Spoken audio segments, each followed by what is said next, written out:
Welcome back on grade study. Join fast. तो आज की आपकी ऑपरेशन सीरीज में कौन सी क्लास रहेगी? मैथमेटिक्स की। ठीक है, तो हम मैथमेटिक्स में जो क्वेश्चंस आपके एग्जाम में बन सकते हैं या फिर बनते हैं उनके ऊपर क्वेश्चंस को सोल्व करेंगे और ट्रिक्स अप्लाई करेंगे कि आप कितनी जल्दी उस क्वेश्चन को सोल्व कर पाओगे। ठीक है, तो ये हमारी पहली क्लास है मैथ्स की। ऐसी और भी क्लासेस आगे आएंगी। ठीक है, हम बेसिक मेथड से भी वो क्वेश्चन सोल्व करने की कोशिश करेंगे और चेक करेंगे, देखेंगे कि जो हम ट्रिक अप्लाई कर रहे हैं और बेसिक से जो अप्लाई कर रहे हैं उनमें कितना डिफरेंस है और कितना हमारा टाइम सेव होता है। ठीक है, तो ज्वाइन कर लीजिए जल्दी फास्ट। ठीक है, फिर शुरू करते हैं। चलो, तो क्लास को शुरू करने से पहले मैं आपको बता दूं, आपको पता भी है कि हमारे दो कोर्सेज चल रहे हैं। एक तो grade up study plus course है, एक grade up study plus English वाला कोर्स है। ठीक है, जो प्लस इंग्लिश है इसमें बेसिक टू एडवांस सिर्फ इंग्लिश का कोर्स आपको देखने को मिलेगा और काफी बच्चे इसमें ज्वाइन किए हुए हैं। जिन्होंने सिर्फ इंग्लिश ही पढ़नी है वो इस कोर्स को ज्वाइन कर सकते हैं या फिर इसमें एनरोल कर सकते हैं। ठीक है, और एक जो हमारा मेन कोर्स है ग्रेड अप स्टडी प्लस वाला, उसमें हम पूरी डिटेल में तैयारी करवा रहे हैं आपकी, जिसमें आपको रिकॉर्डेड क्लासेस मिलेंगी, लाइव डाउट क्लियरिंग सेशंस होंगे। ठीक है, और भी मॉक टेस्ट वगैरह जो भी फैसिलिटीज हैं वो आपको इसमें देखने को मिल जाएंगी। ठीक है, आप कोई भी एग्जाम की तैयारी कर रहे हो, चाहे वो एचपी पुलिस कांस्टेबल हो, पटवारी हो, फॉरेस्ट गार्ड हो, जेल वार्डन हो, कोई भी एग्जाम हो, तो उसके लिए ये ओवरऑल कोर्स बेनिफिशियल होगा। ठीक है, कोई भी अगर आपको डाउट है, अगर कोई भी क्लैरिटी चाहिए इन कोर्सेज के रिगार्डिंग और भी किसी चीज के लिए, तो आप इस व्हाट्सएप नंबर या फिर इस पर डायरेक्टली व्हाट्सएप या फिर कॉल करके आप कोर्सेज के बारे में जान सकते हो। ठीक है, तो एक छोटा सा इंट्रो था। अगर आप कोई इंटरेस्टेड हो तो आप इनमें एनरोल कर सकते हो। अगर कुछ भी जानना है तो इस नंबर पर व्हाट्सएप या फिर कॉल डायरेक्टली करके जान सकते हो। ठीक है, तो क्लास को शुरू करते हैं। देखिए, हमारा पहला क्वेश्चन क्या है? Find the HCF of 108, 288 and 360। ठीक है, तो हमारे पास ऑप्शंस हैं 35, 36, 34, 30। ठीक है, तो आपके पास 10 सेकंड्स हैं, जल्दी अगर आप निकाल सकते हो तो जल्दी निकालिए। फिर मैं आपको बताता हूं कि इस क्वेश्चन को जल्दी से जल्दी किस तरीके से किया जा सकता था। ठीक है, करिए अटेम्प्ट। कोशिश करनी है अटेम्प्ट करने की, चाहे गलत हो चाहे सही हो। ठीक है, ठीक है, काफी बच्चों के आंसर आ रहे हैं और मिक्स से आंसर आ रहे हैं। ठीक है, तो इस क्वेश्चन को मैं सोल्व करना बता रहा हूं आपको। देखिए, पहले मैं बताता हूं अगर बेसिक से करें तो कैसे होगा। देखिए, बेसिक आपको पता है हम इस तरीके से बनाते हैं 108, 288 फिर 360, ऐसा ही है। फिर हम इस तरीके से लाइन लगाते हैं, तो हम उस नंबर से चेक करेंगे जिससे ये तीनों कट जाएं। ठीक है, इसी तरीके से हम इसे निकालते हैं बेसिक से। तो अगर मैं पहले निकालूं जैसे 2 का टेबल, 2 5 10, 2 4 8, आगे 2 1 2, 2 4 8, 2 4 8, फिर क्या चलेगा 2 1 2, 2 8 16 और 0। ठीक है, अब देखिए कोई और एक और नंबर 2 से दोबारा चला जाएगा, 2 से निकालते हैं। फिर 2 2 4, 2 7 14, आगे 2 7 14, 2 2 4 और 2 9 18 0। अब देखिए नेक्स्ट कौन सा नंबर हो सकता है जिससे ये पूरा का पूरा चला जाए। ठीक है, तो 3 से चला जाएगा। 3 से चेक करते हैं, 3 9 27, नेक्स्ट 3 2 6, 3 4 12, आगे 3 3 9। अब देखिए कोई ऐसा नंबर है जिससे ये पूरा चला जाएगा? बिल्कुल 3 से ही चला जाएगा। 3 से काटते हैं, 3 3 9, 3 8 24, फिर आपका 3 10 30। ठीक है, अब देखिए इससे आगे कोई भी ऐसा नंबर नहीं है जिसमें 3 8 और 10 इकट्ठा था। मीन इन्हीं को मल्टीप्लाई करके हमारा HCF आ जाएगा। तो मेरे पास क्या है 2 2 4, 4 3 12, 12 3 36, तो 36 मेरा HCF आया। ठीक है, तो अगर मैं इसका आंसर निकालूं तो 36 ही आ रहा है, लेकिन ये तो मेरा बेसिक मेथड है। तो एग्जाम में आपके पास इतना टाइम नहीं होगा कि आप इस तरीके से सोल्व करो और अपना आंसर कल तक दो, ऐसा नहीं होता है, ठीक है। तो इसकी मैं एक ट्रिक बताता हूँ। देखिए, कुछ नहीं करना, किन्हीं भी दो नंबर्स का डिफरेंस चेक करना है जो सबसे कम है, ठीक है। या तो वो HCF होगा या फिर उसके मल्टीपल HCF होंगे, ठीक है, या फिर उसके फैक्टर, सॉरी उसके फैक्टर HCF होंगे, ठीक है। तो कैसे, देखिए पहले मैं इसको और इसको चेक करूंगा, इनका डिफरेंस कितना आ रहा है। 288 माइनस 108, ठीक है, माइनस किया कितना आ गया 081, 180 आया इन दोनों को माइनस करने से। अब मैं इसको और इसको माइनस करूंगा, 360 288, अब इसको माइनस किया कितना आ गया, यहाँ पे 5 आपका 10 2 5 6 7 72, यहां से मेरा आया 72, ठीक है। नेक्स्ट देखते हैं, अब इसको और इसमें से चेक करते हैं, 360 में से 108, इसमें से डिफरेंस देखते हैं, यहां से 5 और 2 आ जाएगा 5, और यहां पे आ जाएगा आपका 2, ठीक है। तो ये आ रहा है 252 180, और एक आ रहा है आपका 72, ठीक है। अब देखिए सबसे छोटा डिफरेंस कौन सा है सर, आप बोलोगे सर 72 है, हाँ, तो ये हमारा HCF हो सकता है। क्यों, हमें चेक करना है 72 से क्या ये तीनों जा रहे हैं, अगर चले जाएंगे तो मीन यही हमारा HCF है, ठीक है। एक चीज और देखनी है, ऑप्शंस भी हमें देखने हैं कि ऑप्शंस में 72 है या नहीं है। अगर आप ऑप्शंस देखोगे ऑप्शंस में 72 है ही नहीं, तो इसका मतलब 72 नहीं होगा, हमें इसके और फैक्टर करने पड़ेंगे। कुछ नहीं करना, 72 को तोड़ दीजिए, अगर मैं 2 से तोड़ूं, 2 3 जा 6 और 2 6 जा 12, तो मेरे पास 36 आ गया। तो 36 ही मेरा हाईएस्ट कॉमन फैक्टर होगा। बड़ी वाली संख्या लेते हैं क्योंकि ये हाईएस्ट ही हमें उठानी है, HCF निकालने हैं। तो 36 हमारे ऑप्शन में है, ये है, ठीक है। तो आसानी से हमने अपना HCF निकाल लिया। इस तरीके से आप HCF निकाल सकते थे, ठीक है। चलो नेक्स्ट क्वेश्चन देखते हैं। चलिए, 2 numbers are respectively 20% and 50% more than a third number. The ratio of the two numbers is. Question क्या बोल रहा है, दो संख्याएं एक तीसरी संख्या से क्रमशः 20% और 50% अधिक है, तो दो संख्याओं का अनुपात क्या होगा। ऑप्शंस क्या है आपके पास, 2:5, 3:5, 4:5 या फिर 6:7। निकालिए, फिर मैं आपको निकाल के बताता हूं ये क्वेश्चन कैसे निकाल सकते थे आप, ठीक है।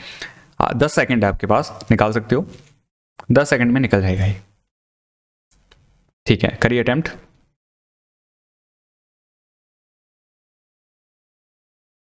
चलो ठीक है, ठीक है, मैक्सिमम बच्चों के आंसर सही आ रहे हैं, तो मैं आपको करके बताता हूं। क्या बोला है कि 3 नंबर्स हैं, ठीक है। अगर मैं यहां पे लिख लूं 1 2 3, ठीक है, 3 नंबर हैं, ठीक है। 3 नंबर्स की बात की जा रही है, इसी में देखेंगे क्या बोल रहा है, दो संख्याएं तीसरी संख्या से, एक 20% ज्यादा है, एक 50% ज्यादा है। तो परसेंट में है, मैं अगर मान रहा हूं मेरी तीसरी नंबर मान लेता हूं, मैं तीसरे नंबर के कंपैरिजन में बात हो रही है, तो मैं मान लेता हूं मेरी तीसरी नंबर है आपकी 100, ठीक है। अगर मेरी तीसरी नंबर 100 है तो पहली नंबर या फिर पहली संख्या वो कितनी परसेंट अधिक है, 20% अधिक है तीसरे नंबर से। तो 20% 100 का होता है 20, तो अगर मैं इसमें जोड़ूंगा तो कितना आ जाएगा 120। तो पहली नंबर जो पहला नंबर है मुझे पता चल गया 120 है, या फिर वो 20% ज्यादा है तीसरे वाले नंबर से, ठीक है। अब अगला बोल रहा है, जो स्टेटमेंट है वो क्वेश्चन की क्या है, जो उसका दूसरा नंबर है वो 50% अधिक है तीसरे नंबर से। मीन इस नंबर से 50% अधिक, मीन 100 का 50% कितना होगा 50 ही। तो अगर मैं इसमें 50 बढ़ा दूं तो ये बन जाएगी 150, ठीक है। तो ये मेरे पास 3 नंबर्स हैं। अब क्वेश्चन आगे बोल रहा है कि दो संख्याओं का अनुपात बताइए, कि इन्हीं दोनों का मुझे अनुपात बताना है। अनुपात कुछ नहीं होता है, यहां पे अनुपात लगा दीजिए, बस इन्हें काटते चलिए जब तक ये एक दूसरे से कटना बंद ना हो जाए, ठीक है। तो देखिए 0 से 0 चली गई, 3 से चला जाएगा, 3 4 जा 12, 3 5 जा 15, आगे नहीं कटेगा तो यही मेरा ओवरऑल अनुपात आएगा। ठीक है, और यही मेरा आंसर है। क्या है? Option number C, 4:5। ठीक है, आई होप आपने अभी निकालना सीख लिया होगा। ठीक है, चलिए नेक्स्ट क्वेश्चन देखते हैं। A is twice as good as workman as B, and together they finish a piece of work in 18 days. In how many days will B alone finish the work? Question क्या बोल रहा है? A B से दुगना अच्छा काम करने वाला है, ये उसकी क्षमता बता रहा है। ठीक है, और दोनों मिलके किसी काम को 18 दिन में पूरा कर सकते हैं। अगर मिलके करेंगे तो 18 दिन में पूरा कर लेंगे। बी अकेला उस कार्य को कितने दिन में समाप्त करेगा? तो हमारे पास ऑप्शंस क्या हैं? 27 डेज, 54 डेज, 68 डेज या फिर 56 डेज। चलिए करिए अटेम्प्ट। आसान क्वेश्चन है, इसी तरीके से ही क्वेश्चन आपके एग्जाम में आते हैं, ज्यादा डिफिकल्ट नहीं आते। ठीक है, थोड़ा सा दिमाग लगाओगे निकल जाएगा। करिए। ठीक है, चलो ठीक है, मैक्सिमम बच्चों के जवाब सही आ रहे हैं। चलो मैं आपको निकाल के बताता हूं ये कैसे कर सकते थे। ठीक है, जैसा जैसा क्वेश्चन बोल रहा है वैसे वैसे लिखते जाइए। देखिए क्या बोल रहा है कि ए बी से दुगना अच्छा काम करता है। क्या? ए बी से दुगना अच्छा काम करता है, ये उसकी एफिशिएंसी बता रही है। तो अगर मैं इसमें रेशो बनाना चाहूं तो क्या बन जाएगा? अगर मैं बी इस तरफ ले आऊं तो क्या हो जाएगा? ये आपका बन जाएगा a अपॉन बी, किसके बराबर है? 2/1। ठीक है, अगर नीचे कुछ नहीं है तो 1 आता है। ठीक है, तो इससे हमें क्या पता चल गया कि a की क्षमता कितनी है? 2, और b की क्षमता कितनी है? 1। ठीक है, अब आगे क्वेश्चन बोल रहा है कि मिलकर, इकट्ठे मिलकर वो किसी कार्य को 18 दिन में कर सकते हैं। तो मुझे क्या मैं अपना टोटल काम निकाल सकता हूं, टोटल वर्क निकाल सकता हूं? बिल्कुल, दोनों मिलके 18 दिन में एक काम को करते हैं। मीन दोनों की एफिशिएंसी का जोड़, मीन अगर इकट्ठे मिलके काम किया, क्षमता जुड़ेगी, तो इन दोनों को जोड़ के मैंने क्या कर दिया यहां पे 3। ठीक है, 18 दिन में 3 की एफिशिएंसी से उन्होंने पूरा काम किया। मल्टीप्लाई करने की कोई जरूरत नहीं है, अगर करोगे तो आपका टाइम वेस्ट होगा। ठीक है, हम इसी से क्वेश्चन निकाल देंगे। अब आगे क्वेश्चन बोल रहा है कि कितने दिनों में बी अकेला इसी काम को पूरा करेगा। तो बी की एफिशिएंसी क्या है? 1। तो 1 की एफिशिएंसी से बी इसी काम को कितने दिन में पूरा करेगा? तो बी का ही हम अगर इसमें डिवाइड देंगे तो कुछ नहीं होगा, हम सिर्फ 18 को 3 से मल्टीप्लाई करेंगे, हमारे पास उतने दिन आ जाएंगे। तो 18 3 जा 54। तो हमारा आंसर क्या है? Option number B, 54। तो इस तरीके से आप उसे निकाल सकते थे। ठीक है, ऐसे भी निकाल सकते थे जैसे ए बी, हमें एफिशिएंसी पता है कि ए दुगना एफिशिएंट है बी से। ठीक है, और वो 18 दिन में किसी कार्य को करते हैं। ठीक है, अगर मैं टोटल मिला के 18 कर दूं और यहां पे इनकी एफिशिएंसी का ही मल्टीप्लाई 54 आ जाएगा मेरे पास, मीन यही हमारा टोटल काम है। तो टोटल काम को बी ए की एफिशिएंसी कितने दिन में करेगा? 54 डेज में। ठीक है, तो इस तरीके से भी आप उसे निकाल सकते थे। ठीक है, चलिए नेक्स्ट क्वेश्चन देखते हैं। A train running at 90 kilometre per hour crosses a pole in 10 seconds. What is the length of train? 90 kilometre प्रति घंटा की गति से चलने वाली एक ट्रेन एक खंबे को 10 सेकंड में पार करती है, तो ट्रेन की लंबाई कितनी होगी? हमारे पास ऑप्शंस क्या हैं? 250 मीटर, 150 मीटर, 100 मीटर या फिर 175 मीटर। निकालिए, आसान क्वेश्चन। ध्यान रखना है यहां पर जो आपकी स्पीड है वो किलोमीटर पर आवर में है और जो टाइम है वो सेकंड्स में है, और लेंथ किस में निकालनी है? मीटर में निकालनी है। ठीक है, किलोमीटर में नहीं निकालनी। करिए अटेम्प्ट। आसान क्वेश्चन है, थोड़ा सा दिमाग लगाओगे तो निकल जाएगा। ठीक है, चलो ठीक है, मैक्सिमम बच्चों के जवाब सही है। मैं आपको निकाल के बताता हूं ये क्वेश्चन कैसे निकलेगा। ठीक है, चलिए जो जो दिया है वो हम लिख लेते हैं। पहले क्या है? ए ट्रेन रनिंग, रनिंग मीन उसकी स्पीड हमें दी गई है, गति दी गई है, कितनी गति है 90 किलोमीटर पर आवर। ठीक है, हमें टाइम भी पता है, समय भी पता है, कितना है 10 सेकेंड्स। हमें निकालना क्या है उसकी लेंथ। लेंथ को क्या मैं दूरी मान सकता हूं, बिल्कुल, तो ये हमें निकालना है। हमें एक फॉर्मूला पता है, फॉर्मूला क्या है, डिस्टेंस किसके बराबर होता है, स्पीड मल्टीप्लाई टाइम, मीन जो आपकी दूरी है किसके बराबर होगी, चाल गुणा समय। ठीक है, तो इसी फॉर्मूले से ये आपकी निकल जाएगी। अब लेंथ, अगर कोई ट्रेन किसी खंबे को पार कर रही है, किसी व्यक्ति को पार कर रही है, तो उसमें वो सिर्फ अपनी लेंथ ही कवर करती है। ठीक है, ये छोटा सा कंसेप्ट है उसमें, तो उसमें जो डिस्टेंस कवर करेगी वो अपनी लेंथ का ही होगा। तो हम इसमें फॉर्मूला ये लगा सकते हैं, डिस्टेंस की जगह मैं लिख दूं L, मीन ये ट्रेन की लेंथ है। अब स्पीड कितनी है, स्पीड है मेरे पास 90 किलोमीटर पर आवर। ठीक है, अब यहां पे सेकंड है, यहां पे किलोमीटर पर आवर है, तो हम क्या करेंगे, इसको मीटर पर सेकंड में बना लेंगे। तो मीटर पर सेकंड में क्या होता है, अगर किलोमीटर पर आवर से मीटर पर सेकंड में जाओगे तो कुछ नहीं, बस इसके साथ आपने 5/18 का मल्टीप्लाई कर देना है। तो अगर मैं यहाँ पे 5/18 भी लिख दूं तो एक ही बात है, ये मीटर पर सेकंड में बन जाएगा। ठीक है, मैं ऐसे लिख सकता हूं, अगर आप साइड में करना चाहो तो कर सकते हो। जैसे अगर मैं यहाँ पे लिख दूं 90, यहाँ पे 90 कर देता हूँ, तो ये देखिए 18 5 ज़ा 90, 5 5 ज़ा 25, तो 25 मीटर पर सेकंड ये आ गया मेरे पास। ठीक है, तो इसको अगर मैं सोल्व करूंगा तो मेरे पास यही आएगा, तो यहाँ पे मैं डायरेक्टली 25 ही लिख देता हूँ। ठीक है, 25 मीटर पर सेकंड। अब आप बोलोगे सर ये क्यों किया, देखिए हम किलोमीटर पर आवर को जो सेकंड है उससे मल्टीप्लाई नहीं करेंगे, हमारा आंसर गलत आएगा। ठीक है, जो यूनिट है वो सेम होनी चाहिए, अगर किलोमीटर लिखा है उसके साथ आर ही आएगा, मीटर लिखा है उसके साथ सेकंड ही आएगा। ठीक है, तो ये हमारे पास आ गया आपकी स्पीड। अब मल्टीप्लाई मीन गुणा, समय कितना है 10 सेकंड, तो 10 सेकंड से मल्टीप्लाई कर देंगे, तो हमारे पास लेंथ कितनी आ जाएगी 250 मीटर। ठीक है, और यही हमारा आंसर भी है। ठीक है, तो इस तरीके से आप इसे निकाल सकते थे। बस इन क्वेश्चंस में यही ध्यान देना होता है कि ऑप्शन में क्या पूछा है, आपके पास डाटा क्या दिया गया है। ठीक है, जो एग्जामिनर है वो क्या करेगा, वो यहाँ पे क्या कर देगा 250 किलोमीटर लिख देगा, तो जल्दी जल्दी में बच्चे यही टिक कर आएंगे। तो इस तरीके से चलना होता है एग्जाम में। ठीक है, चलिए नेक्स्ट क्वेश्चन देखते हैं।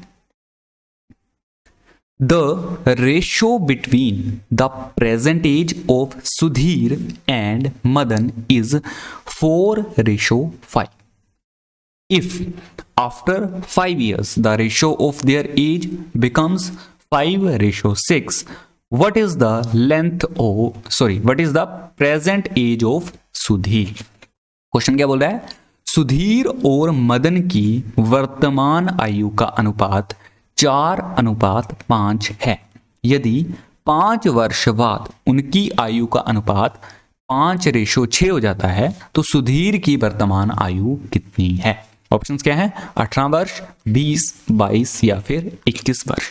ठीक है, आसान क्वेश्चन है, निकालिए, फिर मैं आपको बताता हूं कैसे करते हैं ऐसे वाले क्वेश्चंस।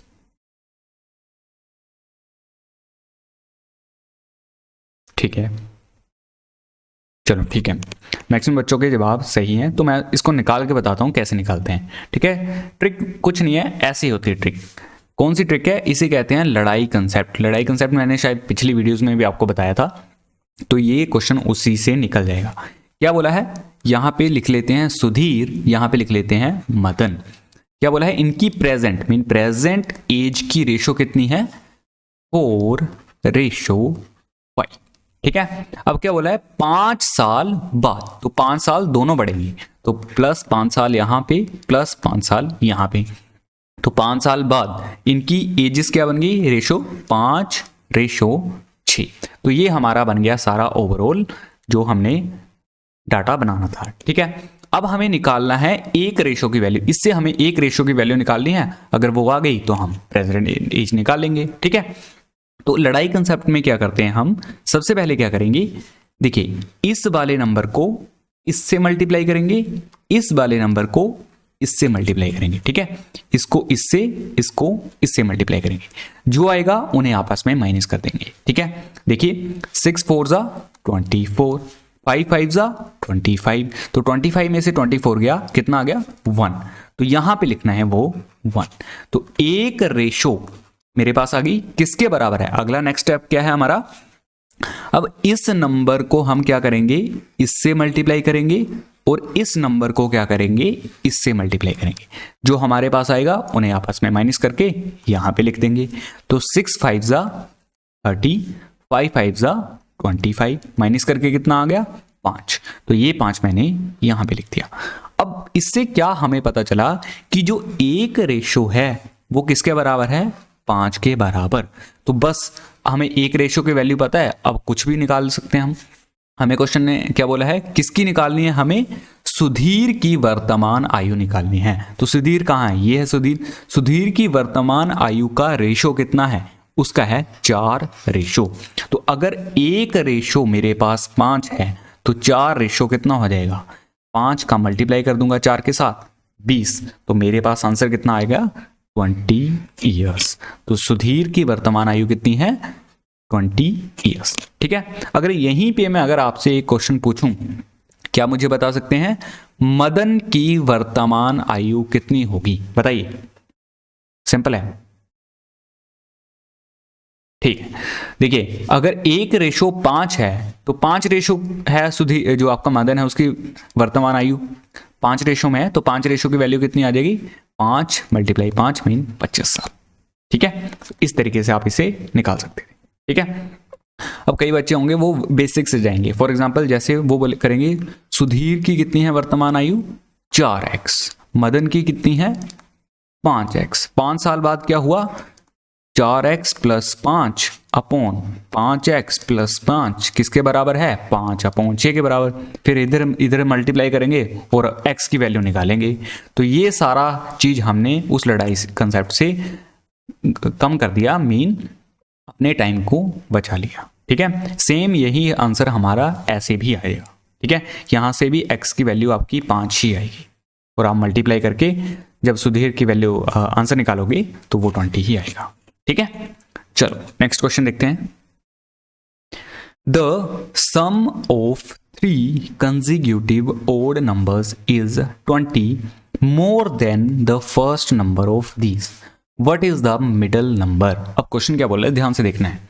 3 क्रमागत विषम संख्याओं का योग इनमें से पहली संख्या से 20 अधिक है, तो मध्य संख्या क्या है, 7, 8, 9 या फिर 11। आसान क्वेश्चन है, बस जैसे जैसा क्वेश्चन बोल रहा है उसी तरीके से अपनी जो वैल्यूज हैं उन्हें डालिए तो आपका आंसर निकल जाएगा। ठीक है, तो करिए अटेम्प्ट।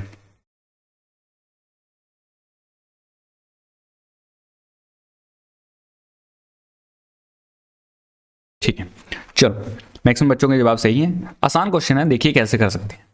क्या बोला है, ओड नंबर्स हैं कंसेक्यूटिव। ठीक है, मीन 3 क्रमागत विषम संख्याएं हैं। अब कोई भी विषम संख्या कैसे होगी, अगर मैं आपसे पूछूं, आप बोलोगे सर 1, 3, 5। अगर आप इनमें डिफरेंस देखोगे कैसा आ रहा है, अगर मैं 1 के रिस्पेक्ट में बात करूं, 1 में मैं कितना जोड़ूं कि मेरी 3 बन जाए, आप बोलोगे सर इसमें 2 जोड़ दीजिए, तो यहां पे 3 आ जाएगा। अब मैं बोलूंगा 1 में मैं कितना जोड़ूं कि मेरे पास 5 आ जाए, अब आप बोलोगे सर इसमें 4 जोड़ दीजिए 1 में, तो 5 आ जाएगा। तो बस इसी तरीके से हमें अपनी वैल्यू बनानी है। वो कैसे है वो देखिए। अगर मैं यहां पे बोलूं कि मेरी पहली जो विषम संख्या है वो कितनी है, x मान लेता हूं, तो मेरी अगली विषम संख्या क्या होगी, कंसेक्यूटिव है ना, तो क्रमागत अगली संख्या क्या होगी विषम, x + 2 होगी। इसी तरीके से तीसरी क्या होगी, x + 4 होगी। तो मुझे पता चल गया मेरी जो 3 क्रमागत संख्याएं मैंने ये मान ली। ठीक है, विषम। अब क्वेश्चन बोल रहा है इनका सम का मतलब है इनका योग, तो यहां पर मैं यहां प्लस का निशान लगा देता हूं। इनका योग किसके बराबर है, पहली संख्या से 20 अधिक है। पहली संख्या क्या है, x, तो इससे 20 अधिक है।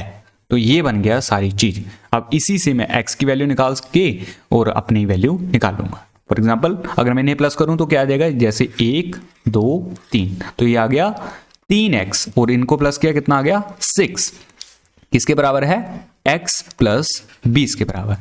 और अगर मैं यहां से 6 इस तरफ ले जाऊं और x इस तरफ ले आऊं, मेरे पास क्या आ जाएगा 2x। कैसे आया, 3x माइनस एक्स 2x, ठीक है, ये x इधर जाके माइनस हो जाएगा और ये 6 इस तरफ जाके माइनस हो जाएगा, 20 में से जाएगा तो कितने आ जाएंगे, यहाँ पर आ जाएंगे आपके 14। तो x मेरे पास कितना आ जाएगा 7, ठीक है, 2 7 जा 14।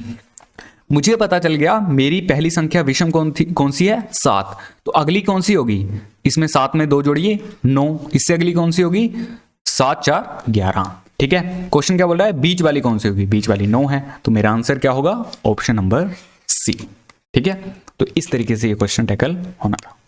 चलिए नेक्स्ट क्वेश्चन देखते हैं।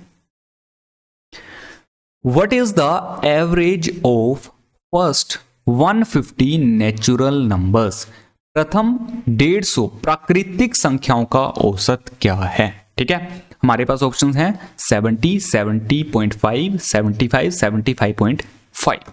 चलिए आसान क्वेश्चन है ये, तो निकाल सकते हो आप।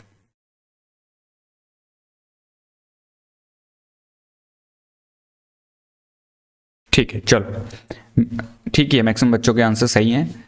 चलिए मैं करके बताता हूं कैसे करते हैं। पहले याद रखना है, क्वेश्चन को पढ़ना है किस तरीके से बोला है, क्या है, प्राकृतिक संख्याएं, यही बोला है ना प्राकृतिक। तो प्राकृतिक संख्याएं कहां से शुरू होती हैं, 1 से शुरू होती हैं, 0 से नहीं होती। 0 से आपकी पूर्ण संख्याएं मीन होल नंबर शुरू होते हैं, ठीक है। तो 1 से लेके 150 तक आपकी प्राकृतिक संख्याओं का औसत निकालना है। कुछ नहीं है, पहली संख्या और लास्ट वाली संख्या को जोड़ दीजिए और डिवाइडेड बाय 2 कर दीजिए, आपका आंसर आ जाएगा।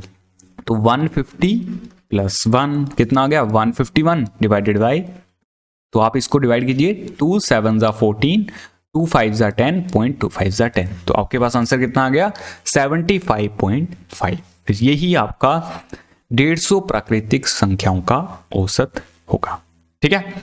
चलिए यहां पर मैं एक और क्वेश्चन डालता हूं। अगर यहां पर मैं काट के लिख दूं होल नंबर्स मीन पूर्ण संख्याओं का, पहली 150 पूर्ण संख्याओं का बताइए मुझे औसत क्या होगा, निकाल सकते हैं कोई, करिए अटेम्प्ट। मैंने आपको आंसर बता दिया इसमें, ठीक है। चलो मैं बताता हूं, जैसे 150 बोला है, पूर्ण संख्याएं बोला है, तो 0 से शुरू होती हैं पूर्ण संख्याएं, 0 से शुरू होंगी तो 150 कहां पर होंगी 149 पर आपकी 150 हो जाएंगी। अब 150 पर नहीं होंगी, ठीक है, हमने 0 से शुरू किया तो 149 पर होगी। इन दोनों को अगर प्लस करेंगे तो 149 ही आएगा, डिवाइडेड बाय 2 कीजिए, कितना आ गया 2 7 जा 14, 2 4 जा 8.5, ठीक है। तो ये आपका आंसर आ जाएगा होल नंबर्स वाला।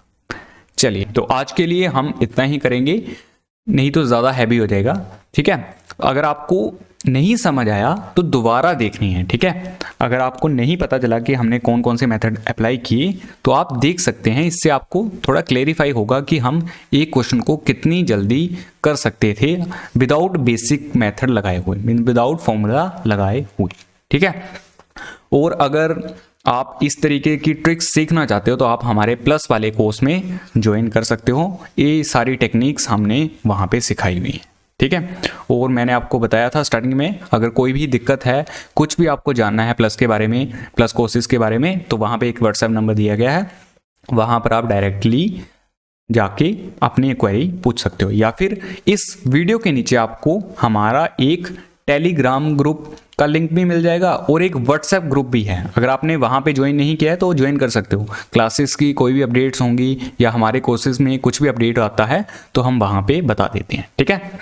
तो नीचे इस वीडियो के डिस्क्रिप्शन में व्हाट्सएप ग्रुप का लिंक है, वहाँ से भी आप एनरोल कर सकते हो। तो आज मैथ की क्लास यहीं पे फिनिश करते हैं, मिलते हैं आपकी नेक्स्ट क्लास में। जय हिंद, जय हिमाचल।